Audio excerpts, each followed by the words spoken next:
고린도후서 5장 17절입니다.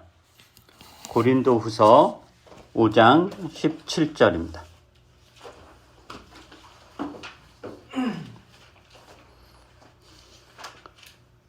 제가 읽겠습니다. 누구든지 그리스도 안에 있으면 그는 새로운 피조물입니다. 옛것은 지나갔습니다. 보십시오, 새 것이 되었습니다. 헨리 나우엔이라는 분이 있습니다. 이제 기독교 영성가이고 목회자, 성공의 사제, 그죠? 이 헨리 나우엔이 여러 책을 썼는데 그중에 이제 영적 발돋움이라는 책이 있습니다. 거기에서 어떤 이야기 하냐면은 건강한 영적인 삶에 대해서 이야기를 하는데 이게 신앙적으로 그리고 영적으로 우리가 하나님 백성으로서 건강하게 살아간다라고 할 때는 세 가지 요소가 균형을 이루어야 된다라고 합니다.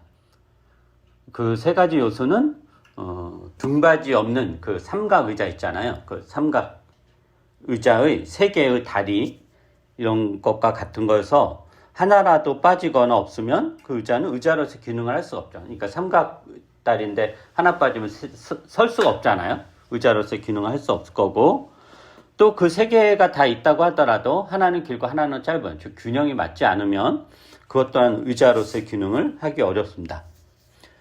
그 헨리 나우엔은 이 세 가지 요소를 뭐라고 이야기하냐면은 성경, 하나님 말씀이죠. 성경, 기도, 공동체입니다.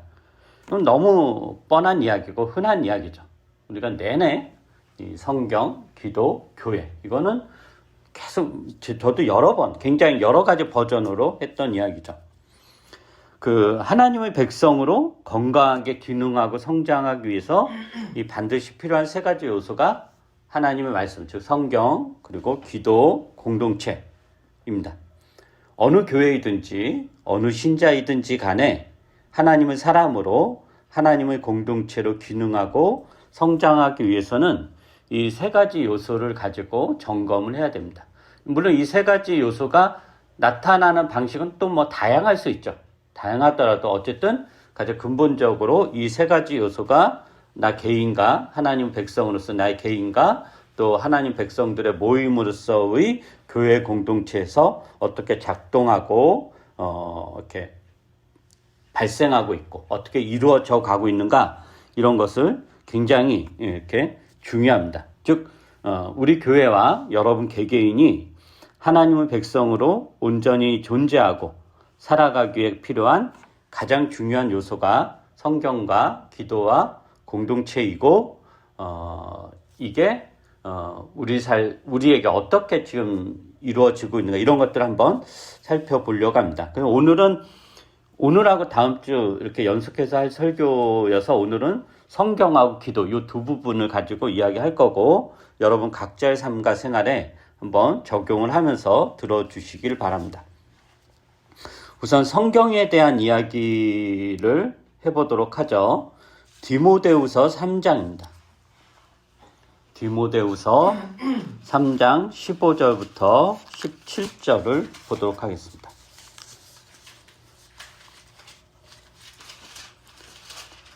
디모데후서 3장 15절부터 17절입니다.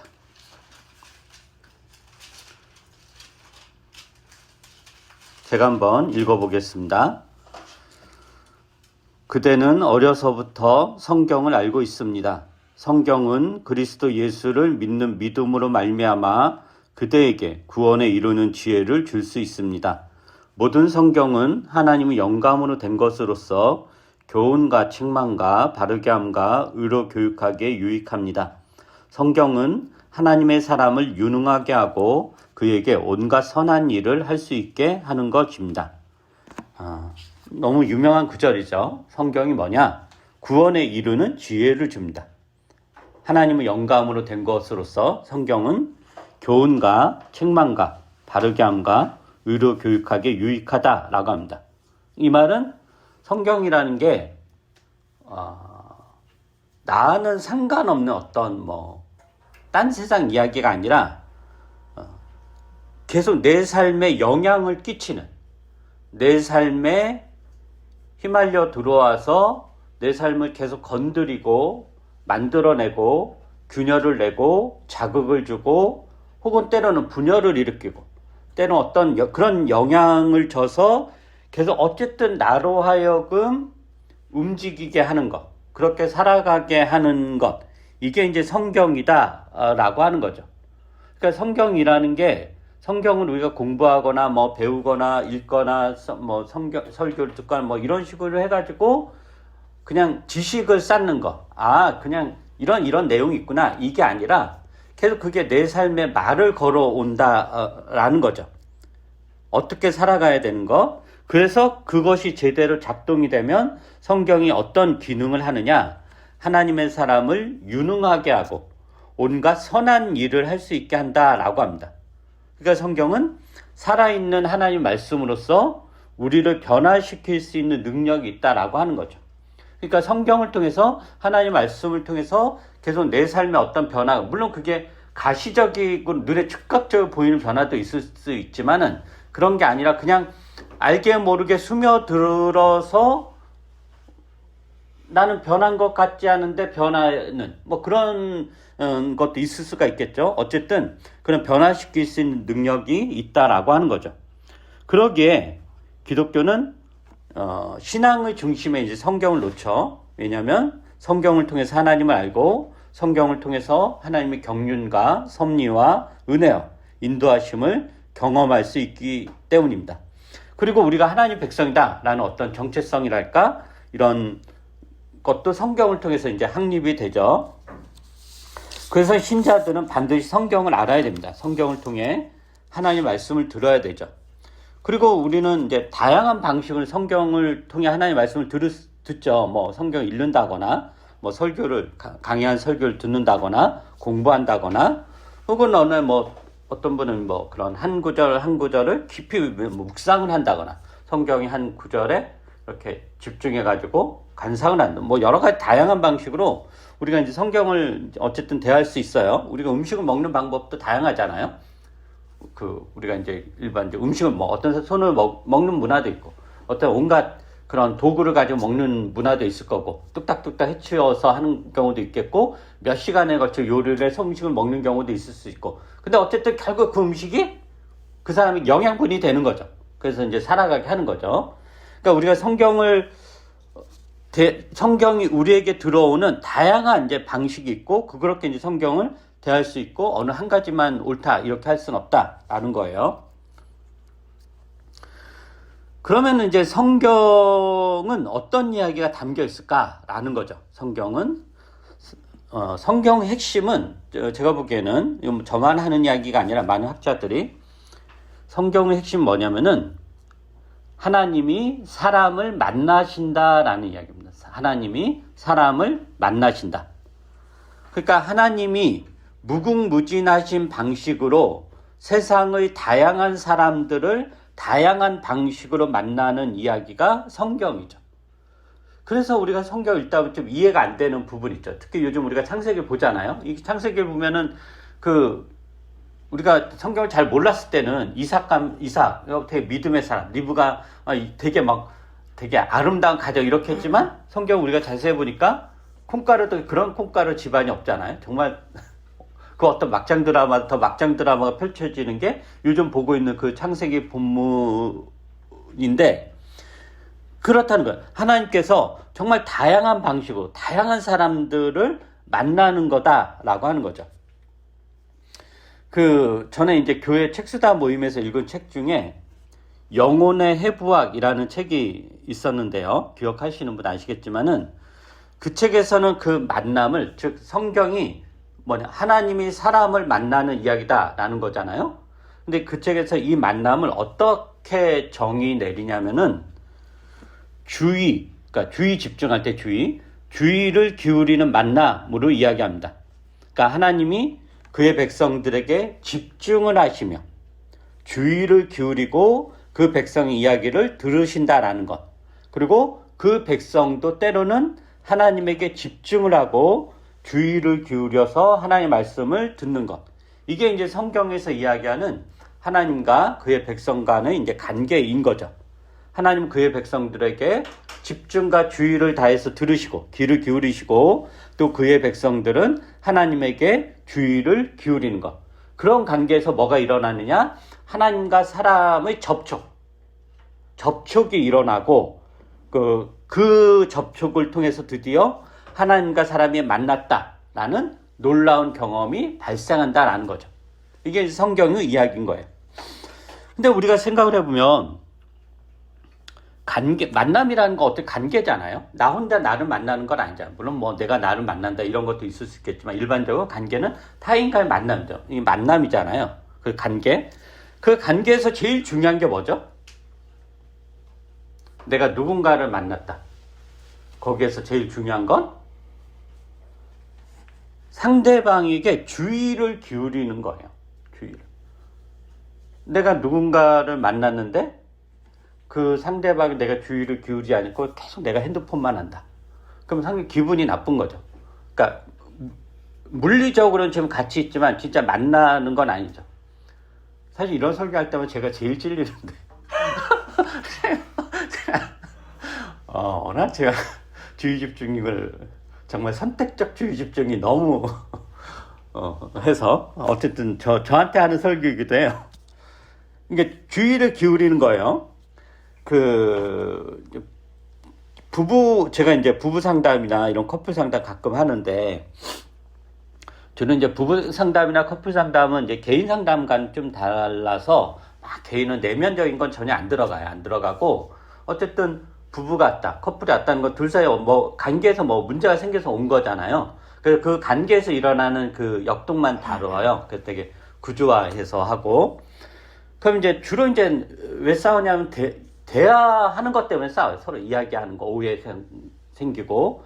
그래서 주로 제가 사용하는 대화법이 미러링 대화법이라고 있어요. 이게 이제 그런 그 커플 치료 중에 이마고 대화법이라는 게 있는데, 그게 이제 그 미러링 대화법인데, 이건 어떤 거냐면은 보통 부부나 커플이 싸우는 주된 이유가 뭐냐면은 대화가 안 되기 때문이에요. 우리가 성격 차이다. 그러면 여러 가지 를 포함하겠지만 대체 대화가 안 되는 거예요. 그래서 이제 두 사람이 이제 앞에 앉아 있고 제가 있잖아요. 그러면 우선 이 사람 이야기, 이 사람 이야기, 각자 이야기를 하잖아요. 그럼 이야기하다가 자기네끼리 또 싸워요. 내가 아무리 규칙을 줘도 그 규칙대로 안 지키고 한 사람이 자기가 막 이런저런 이야기 옆에서 듣다가 언제 내가 그런 이야기하면서 확 끼어들어가지고 싸우거든요. 그러니까 대부분 어떤 이야기냐면은 내 말을 오해한다. 너는 왜 내 말을 전혀 듣지 않냐? 내가 언제 그렇게 이야기했냐? 왜 내 말을 못 알아듣냐? 나는 그런 말 한 적 없다. 그런 뜻으로 그렇게 이야기한 게 아니다. 어떻게 내 말을 그런 뜻으로 받아들이냐? 너는 왜 내 말 그렇게 오해하냐? 대부분 이제 그런 내용이에요. 근데 사실은 이게 갈등이 첨예하게 생긴 부부나 커플만이 아니라 우리가 대부분 그렇죠. 우리는 타인과 대화를 한다고 하지만 실상은 타인과 대화를 하는 게 아니라 나랑 대화를 하거든요. 우리가 누군가 이야기할 때 그 사람에 집중하는 게 아니라 내가 할 말을 생각하는 거잖아요. 내가 할 말. 그리고 저 사람이 한 말에 대해서 내 생각을 생각하는 거잖아요. 그러니까 사실은 대화를 한다고 하지만 그건 이 사람과의 대화가 아니라 그냥 나 자신과의 대화인 거죠. 그러니까 앞에 누가 뭐라 해도 그 말에 주의를 기울이는 것이 아니라 자신이 할 말을 찾고 이렇게 할 말을 계속 만들어내요. 우리 이제 집단 상담 이런 것도 보면 집단 상담도 여러 사람이 하는 거니까 한 사람이 이야기하면 참여자 다른 사람들 다 들어야 되잖아요. 근데 다 안 들어요. 안 듣고 자기 이야기를 해요. 그러니까 한 사람이 제가 이러저러해서 이러했어요. 들어요. 듣는 척해요. 듣거나 그 말을 딱 받아가지고 갑자기 자기 이야기를 확 끌고 가고. 그래서 이 사람에게 초점이 갔다가 저 사람한테 가고 그러면 엉망이 되는 거거든요. 그러니까 대부분 우리는 누군가 대화를 한다고 하지만 누군가 타인과 대화하는 게 아니라 그냥 나 자신과 대화를 하는 거죠. 그러니까 여기에서는 그 어떤 접촉도 일어날 수 없고 타인과의 만남을 체험할 수도 없습니다. 근데 이 미러링 대화법은 굉장히 단순해요. 정말 쉽고 되게 단순한데 전에도 제가 여러분한테 몇 번 이야기했는데 그냥 상대방의 말을 그대로 똑같이 해야 돼. 똑같이 반복해서 되돌려주고 내 말이 맞냐? 내가 이해한 것이 맞냐라고 되묻는 거예요. 그럼 이야기를 하는 사람은 이야기를 듣고 상대방이 내 말 그대로 이야기했으면은 맞아, 네가 한 말이 맞아 라고 할 거 아니에요? 그럼 또 상대방은 그럼 그것에 대해서 좀 더 이야기해 주라 하고, 그럼 상대방은 또 자기가 꺼낸 이야기를 좀 더 깊이 있게 이야기하고, 듣는 사람은 그것을 그대로 반복해서 돌려주고 내 말이 맞냐? 그럼 맞다. 그러면 또 상대방은 더 이야기해줘. 이런 식으로 계속해서 반복하는, 이것을 이제 이야기한 사람이 만족할 때까지, 이제 충분히 됐다 라고 만족할 때까지 반복하는 거예요. 그러니까 쉽죠. 생각할 게 없어요. 그냥 상대방 이야기 그대로 반복하니까 쉬워요. 근데 어려워요. 굉장히 어렵고 대부분 못해요. 왜 어렵냐면은 에너지를 엄청 써야 돼요. 주의 집중을 해야 돼. 이 사람의 말에 내가 토시라도 안 놓쳐야 되니까 내 생각할 틈이 없어요. 그냥 이 사람 뭐 하는가 귀를 기울여. 그게 에너지를 많이 쓰는 거죠. 그러니까 자기 생각할 틈이 없다라고 하는 거죠. 상대방 말을 놓치지 않아야 되니까 온전히 집중하게 돼요. 온전히 상대방에게 주의 집중하는 것으로 상대방을 이해하고 알아가는 거죠. 그 경험을 통해서 얘가 드디어 나를 이해하는구나. 이 경험을 하게 되는 거예요. 그러니까 우리가 하나님을 믿는다라는 것, 하나님에게 주의를 기울인다라는 건데, 근데 그렇게 하지 않고 하나님은 내 마음대로 상상하고 내 마음대로 하나님의 생각을 결정하고 그래서 혼자 토라지고 실망하고, 근데 그런 건 그렇게 하나님을 믿는 것은 하나님에게 주의를 기울이지 않는다라는 것입니다. 우리가 하나님을 믿는다라는 건 다른 말로 하나님 만난다라는 건데, 하나님을 만난다라는 것은 하나님에게 집중하고 주의를 기울이는 거죠. 하나님 우리에게 그러는 것처럼. 근데 그것의 토대가 뭐냐면은 성경이다라는 거죠. 성경. 그러니까 주의를 기울이는 첫 번째가 상대방이 무엇이라고 하는 걸 듣는 거잖아요. 그죠? 그렇다면 하나님이 무엇이라고 하는가를 들어야 되는데 그것의 토대가 성경이다라는 거죠. 그래서 그런 맥락에서 여러분의 삶에서 성경이 어느 정도의 비중을 차지하고 있는지, 여러분의 삶에서 성경을 통해 하나님 말씀을 듣는 것은 어느 정도로 작동되는지 한번 점검을 해보시고 적용을 해보시길 바랍니다. 두 번째는 이제 기도인데요. 기도에 대해서 한번 이야기해 보겠습니다. 우리가 흔히 이제 기도는 하나님과 대화라고 하죠. 기도는 독백도 아니고 주문도 아니고 마법의 주술도 아닙니다. 우리가 무슨 그런 열려라 참깨 이런 식의 주문이 아니라 그냥 대화라는 거예요. 하나님과 대화예요. 근데 대화라는 것은 뭐냐면은 다른 말로 하면 의논하는 거죠. 의논하는 거. 그리고 상의하는 것. 그리고 내 욕구와 필요를 이야기하는 것. 근데 나만 일방적으로 하는 것이 아니라 나만 일방적으로 하면 그건 독백이나 땡깡이죠. 그러니까 우리가 막 주여 삼창하면서 막 주시옵소서. 이것도 물론 나름대로 훌륭한, 안 하는 것보다 하는 게 낫지만 그거는 들을 틈이 없잖아요. 나만 혼자 막 소리치는 거예요. 물론 대화가 그런 게 있을 수 있죠. 부모와 자녀 관계에서 엄마가 하도 자기 말을 안 들어주면 아이가 난리 땡깡 막 피고 난리 치잖아요. 그것도 그 아이가 부모와 대화하는 방식이긴 하죠. 대화하는 방식. 근데 그건 이제 아이니까 이제 가능한 거죠. 근데 나이가 이제 20대, 30대가 되었는데 나이 든 엄마 아빠한테 막 해달라고 땡깡을 치고 난리를 치면 그런 사람이 있죠. 그건 우리가 이제 폐륜이라고 하죠. 인간이 아닌 게 되는 거죠. 그러니까 하나님과의 관계가 이제 그렇다라고 하는 거죠. 그러니까 하나님도 당신의 이야기를 하는 것, 당신의 요구와 필요를 나에게 이야기하고 나도 나의 필요와 이것을 하나님에게 이야기하고 의논하는 것. 그래서 이게 상호작용인 거죠. 이 하나님과 대화라는 건 상호작용이다라는 거예요. 근데 상호작용의 특징은 뭘까요? 둘이 있어요. 서로 이렇게 엮인다라는 걸 우리가 상호작용이라고 하잖아요. 그 상호작용의 특징은 뭐죠? 변화 가능하다는 거예요. 그러니까 이쪽 있고 이쪽 있어요. 둘이 상호작용을 해요. 그럼 거기서 어떤 뭔가를 만들어내는 거죠. 그게 변화 가능하다는 거예요. 그러니까 우리가 변화 가능성이 없는 경우에는 대화를 하지 않죠. 그죠? 대화를 할 이유가 없잖아요. 변화 가능성이 없다는 것은 이미 끝난 일이기 때문에 거기에 대해서 왈가왈부할 게 없어요. 대화할 게 없어요. 근데 기도라는 게 하나님과의 대화라는 것은 상호작용이라는 것은 뭐냐면은 이 변화 가능성을 전제합니다. 변화 가능성. 그래서 이 커크하우스 그리스도교라는 책에서 존 폴 킹혼이, 이분이 이제 영국 이론 물리학자예요. 굉장히 유명한 물리학자고, 또 나중에는 이제 신학교에 들어가서 성공의 사제가 되신 분이기도 한데, 이분이 이 책에서 어떤 이야기 하냐면은 기도의 가능성을 이야기해요. 즉, 과학자도 기도할 수 있는가. 이 물리 법칙을 연구하고 이 세상은 다 물리 법칙으로 이루어진다라는 걸 믿는 게 이제 그 과학 물리학자 특히 있잖아요. 근데 그런 물리학자에게 기도는 이제 가능한가 이런 이제 의문을 던지면서 어떤 이야기 하냐면은 기도의 가능성을 이분은 어디에 두냐면은 미래는 결정되어 있지 않다라는 것에서 찾아요. 이 세상과 우주는 결정론적이거나 기계론적이지 않다라는 거죠. 시계 태엽을 감아 놓으면 늘 정한 대로 움직이는 그러한 세상이 아니다라는 거예요. 하나님은 세상을 어떤 식으로 창조했냐면은 열려있는 가능성으로 창조하셨다라고 합니다. 그래서 미래는 정해지지 않았다는 거죠. 하나님에게도 정해지지 않았고 사람에게도 정해지지 않았습니다.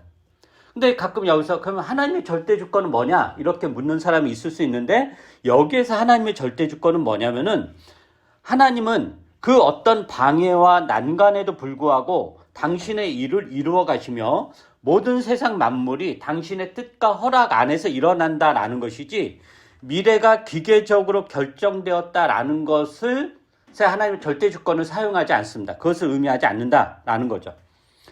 그래서 이 존 폴킹혼이 이 책에서 기도의 가능성 이렇게 이야기하는데, 제가 한번 읽어 드려 볼게요.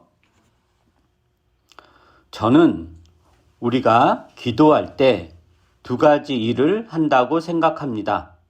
우선 기도는 다음과 같은 일을 합니다. 앞서 물리적 세계는 유연하고 열려 있다고, 그것이 우리가 사는 세계가 되어가는 진정한 모습이라고 이야기한 바 있습니다.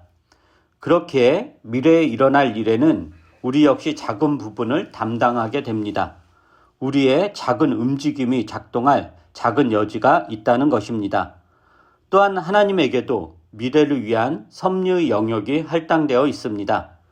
기도할 때 우리가 하는 첫 번째 일은 우리에게 주어진, 우리가 움직일 수 있는 작은 영역을 그분이 움직이실 수 있는 영역으로 쓰시게 하는 것, 그분의 섭리, 그분의 뜻에 따라 그 영역을 가장 효과적으로, 가장 선하게 쓰실 수 있게 하는 것입니다. 전통적인 언어로 말하면 우리의 뜻이 하나님의 뜻과 같아지도록 우리의 의지를 그분께 드리는 것입니다. 그렇게 일치가 이루어지면 인간의 소망과 하나님의 소망이 협력하게 되어 불가능하던 일들이 가능해집니다. 그러므로 기도란 참된 도구입니다. 기도는 진정으로 세계를 변화시킵니다. 기도는 하나님과 하는 의논입니다. 하나님과 의논이에요, 의논. 그리고 그 의논의 내용에는 모든 것을 포괄합니다. 내 지극히 사적인 부분부터, 그 누구에도 말 못하는 내 은밀한 부분부터 온 세상과 우주에 관한 것, 그리고 그것의 변화에 관한 것, 이게 하나님과의 대화를 통해서 나오는 의논거리입니다. 세상을 근심하고 걱정하며 세상을 위해 하나님과 의논하고 대화를 나누는 것, 그리고 그 대화를 공동체적으로 하는 것, 같은 제목과 같은 주제를 가지고 같은 마음으로 힘을 합하여 기도하는 것이야말로 세상의 변화를 위한 필수 요소이며 신자의 특권입니다. 그리고 저는 여기에서 하나를 더 이제 추가하고 싶은데, 이 폴킹혼이 이 책에서 미래는 결정되어 있다, 이게 아니다라는 거죠. 그것은 이제 본인의 그런 물리학 이론을 배경으로 여러 가지 설명을 해요. 미래는 이제 열려 있다, 결정되어 있지 않다. 라는 거고, 거기에서 이제 이 풀큐머는 이제 기도의 가능성을 찾죠. 미래가 열려있다, 정해지지 않았다 해서. 그럼 이제 과거는 어떤가라는 거예요. 과거는, 미래는 아직 안 일어난 일이어서 우리가 미래는 열려있다, 미래는 변화 가능성 있다, 미래는 정해지지 않았다라는 말은 직관적으로는 이해가 돼요. 그죠? 근데 과거는 어떨까라는 거죠. 과거는 말 그대로 이미 지난 일이고, 일어난 일이고, 이미 끝난 일인 거잖아요. 그렇다면 과거는 닫혀 있는 거죠. 과거가 변화 가능성이 있다, 과거는 열려 있다, 이거는 말이 안 되는 거잖아요. 지난 일이기 때문에 변할 수 없다라는 거죠. 그래서 우리는 과거의 영향으로부터 벗어나서 살 수 없죠. 현재의 나는 뭐죠? 과거의 산물이죠. 오늘 갑자기 내가 사는 게 아니잖아요. 내가 20년 살았으면, 30년 50년 살았으면 그 50년이면 켜켜의 과거가 쌓인 결과가 현재의 나죠. 그러니까 현재의 나는 과거의 산물인 거예요. 그러니까 지금 내 모습, 내 생각, 내 가치관, 이건 새로운 게 아니라 다 과거로부터 켜켜이 쌓여온 거예요. 그런데 이 과거는 이미 일어난 일이기에 물릴 수도 없고, 고칠 수도 없고, 바뀔 수도 없죠. 무슨 타임머신이 있어야 돌아가가지고 확 내가 역사를 이걸 바꿀 수 있다 모를까? 그럴 수는 불가능한 일이잖아요. 그러니까 미래는 결정론이 아니더라도 과거는 결정론일 수밖에 없어요. 그런데 이 과거가 이렇게 변할 수 없는 결정론이라면은 결국 우리는 과거에 매여 살 수밖에 없고, 과거에 얽매여서 살 수밖에 없다라는 거죠. 현재를 살지만 과거를 가지고 현재를 살아가는 거죠. 그런데 이제 그 영혼의 해부학이라는 책에서 이 커트 톰슨이 그거를 이렇게 이야기해. 과거의 어떤 변화 가능성 어떻게 이야기하냐면은, 제가 한번 읽어드릴게요. 144쪽에 있는 내용인데, 시계바늘을 거꾸로 돌려 삶에서 실제 일어난 사건들을 바꾸는 건 불가능하지만, 기억하는 것을 다르게 경험함으로써 자신의 기억을 바꿀 수 있다. 이 가능성에 더 주의를 기울이면서 예수님이 치유를 촉진하고 우리 마음을 새롭게 하시기 위해 현실의 시공간에서 하고 계시는 일을 알아차리게 될 것이다. 이게 어떤 이야기냐면은, 과거에서 실제 일어난 사건을 바꿀 수 없죠. 그러나 우리가 인지적으로는, 과거는 우리에게 있어 다른 말로 하면은 어떤 실제적 일어난 사건이 아니라 기억입니다. 기억. 그래서 동일한 사건의 현장에 참여한 사람들의 그 사건에 대한 기억의 감정이라든가 생각이라든가 인식의 차이가 다 제각각 다르잖아요. 그래서 결국 우리에게 그 과거는 뭐냐면은 기억인 거예요. 그런 맥락에서 이 기억을 재구성하는 것으로 과거도 다양한 열린 가능성을 가지고 있다라는 거죠. 근데 이것은 심리상담에서도 많이 하는 작업입니다. 상담에서 주로 하는 일 중에 하나가 내담자의 과거를 재구성하는 거거든요. 이 내담자는 와서 자기 이제 현재 고통을 이야기하죠. 근데 고통만 이야기하는 사람은 없어요. 내가 이렇게 힘들지만 나는 이렇게 해서 좀 잘 나갈 수 있어요. 이런 사람들은 안 오죠. 고통과 더불어 이건 고칠 수 없어요 라는 사람이 오는 거죠. 그러니까 더 고통스러운 거고, 그리고 그 원인이 뭐냐면 자신이 지나온 과거의 삶이 다 현재 이 고통을 만들어내요. 그리고 과거는 고칠 수 없고 바뀔 수 없고 이런 거예요. 그래서 이제 상담에서 주로 하는 일 중에 하나가 이 내담자의 과거를 재구성하는 거죠. 내담자가 기억하는 어떤 참담한 과거, 흑백톤, 잿빛 투성이의 과거를 새롭게 구성하고 재창조합니다. 그래서 기억을 재구성하는 거죠. 기억을 새롭게 하는 거예요.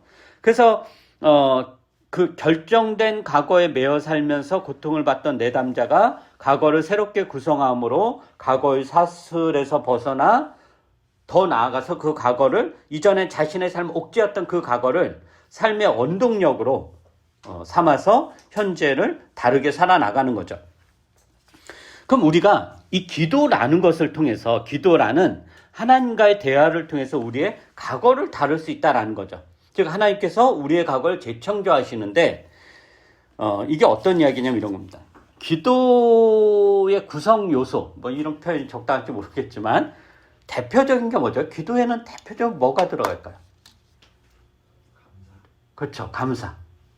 또 하나? 반성. 그렇죠. 회개. 회개와 감사가 두 가지가 핵심이에요. 다른 건 다 그냥 부연 설명이고 다 말 저기 해도 결국엔 기도의 핵심은 회개, 기도와 감사예요. 그럼 회개는 뭐냐? 회개 기도는 뭐냐면은 우리가 우리의 죄를 고백하고 회개한다라는 것은 단지 그 죄가 없어진다라는 게 아니라 이 죄를 고백한다, 죄를 회개한다는 것은 과거 거잖아요. 이미 그 시점에서 과거잖아요. 그 시점이 아니라 그 고백과 회개를 통해 우리의 과거를 새롭게 하는 것을 뜻하는 건데 이미 지나간 과거이지만 이미 지나간 거죠. 근데 그때의 어떤 일을 가지고 내가 주님께 회개를 함으로 그 과거를 재경험하고 그래서 그때의 관점이 아닌 지금의 관점으로 그 사건을 해석하며 현재의 나를 만들어가는 것. 즉 회개를 통해 죄악된 과거를 반성하고 그 죄와 연결된 수치심과 죄책감을 하나님의 용서를 통해 온전히 없애고 새롭게 경험함으로 더 이상 과거에 얽매이지 않고 살아가는 것, 현재를 온전히 살아가는 것. 이런 맥락에서 기도는 과거도 변화시킨다라는 거죠. 이 기도라는 게. 그럼 이제 감사의 기도는 어떤 건가? 감사 기도도 과거를 기도하는 거잖아요. 그죠? 과거를. 물론 이런 예전에 어느 아주 어릴 때 고등학교 때였나 그때 이제 부흥사가 옛날에는 요즘도 그런 부흥회라는 게 있었어요. 그럼 많은 부흥회가 다 그런 건 아니겠지만 제가 유독 참여했던 부흥회는 늘 막판인데 돈 걷는 거였어요. 헌금, 아침에도 헌금, 점심에도 헌금. 그리고 옛날에는 부흥회라는 게 새벽에도 집회가 있고 낮에도 집회가 있고 저녁에도 집회가 계속 이렇거든요. 그러면서 여러분이 이제 감사를 해야 된다. 그러니까 근데 이제 감사할 게 도저히 없다. 그러면은 미래의 것을 당겨서 하나님이 너에게 1년 뒤에 이런 걸 해줄 거니까 그걸 당겨서 감사해서 감사헌금을 막 이런 식으로 정말 지금 생각하면 말도 안 되는 건데 그때는 다들 신박한 생각이다라고 했던 건데 근데 감사는 이제 그런 게 아니죠. 미래가 아니 기본적으로 과거예요. 하나님께서 나에게 이렇게 해주셨어요. 그래서 시편에서 보면 감사의 기도가 다 하나님이 옛 조상들에게, 우리 민족에게, 우리 신앙의 아버지 하셨던 일들, 우리에게 하셨던 일들을 기억하며 하나님께 감사하라 이거거든요. 다 일어난 거죠. 그러니까 과거의 사건을 감사의 내용으로 기도하는 건데 그렇게 함으로 어떻게 되냐? 우리는 무의미하고 별로 기억하고 싶지 않은 혹은 참혹했던 과거를 새로운 내용으로 재창조하게 됩니다. 과거에 하나님이 나를 완전히 외면하고 나를 지옥바닥으로 내팽겨쳤을 것 같은 경험에서 하나님의 흔적과 손길을 발견해내는 것. 그리하여 우리의 과거를 하나님과의 동행으로 재경험하는 것. 이렇게 하는 것으로 과거를 새롭게 합니다. 이런 맥락에서 기도는 미래만 변화시키는 것이 아니라 우리의 과거도 변화시킨다라는 것입니다. 그래서 과거의 발목이 잡혀서 살아가는 것이 아니라 과거를 동력 삼아서 에너지를 삼아서 현재를 충분하게 하나님 백성으로 살아가게 된다라는 것입니다. 그러기에 기도는 열려있는 다양한 가능성이 있는 우리의 과거와 미래를 하나님과 상의하고 의논하며 만들어가는 실제적인 도구이자 힘입니다. 그래서 폴킹온이 기도에서 어떤 이야기 했냐면은 기도는 행위의 대체제가 아닌, 그러니까 우리가 아무것도 할 수 없으니까 기도라도 하지 이게 아니라 기도 자체가 행위의 필수 요소가 된다라는 이야기를 한 것이죠. 그래서 이런 맥락에서 여러분은 어떤가? 여러분의 삶에서 그리고 이 교회 공동체에서 이 하나님 말씀, 성경과 기도는 어떻게 경험되고 표현되고 그리고 우리 삶에서 어떻게 작동되고 있는가 이런 것들을 면밀하게 돌아보셔야 될 것입니다. 기도하겠습니다. 거룩하신 우리 주 하나님, 주께서 저희들을 고아처럼 버려두지 않으냐 하시고 자녀 삼으시사 우리에게 끊임없이 말씀하시고 우리가 끊임없이 대화를 나누시며 말을 건네오십니다.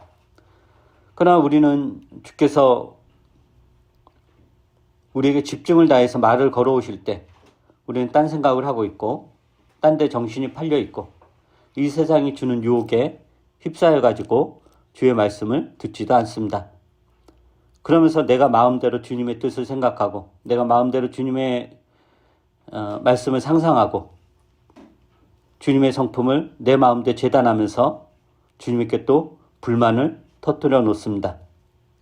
이런 연약한 저희들을 불쌍히 여겨주시고 오늘 말씀을 통해서 다시 한번 주님의 말씀과 주님과 대화를 하고 기도를 하는 것 이런 것들이 우리 삶에 어떻게 작용되고 어떻게 구현되어야 되는지를 다시 한번 면밀히 살펴나갈 수 있도록 은혜를 더하여 주시옵소서. 말씀과 동행하는 사람, 하나님과 늘 상의하며 하나님과 동행하는 사람이 될 수 있도록 그 교회와 신자들이 될 수 있도록 은혜를 베풀어 주시옵소서. 감사드리며 예수님 이름으로 기도합니다. 아멘.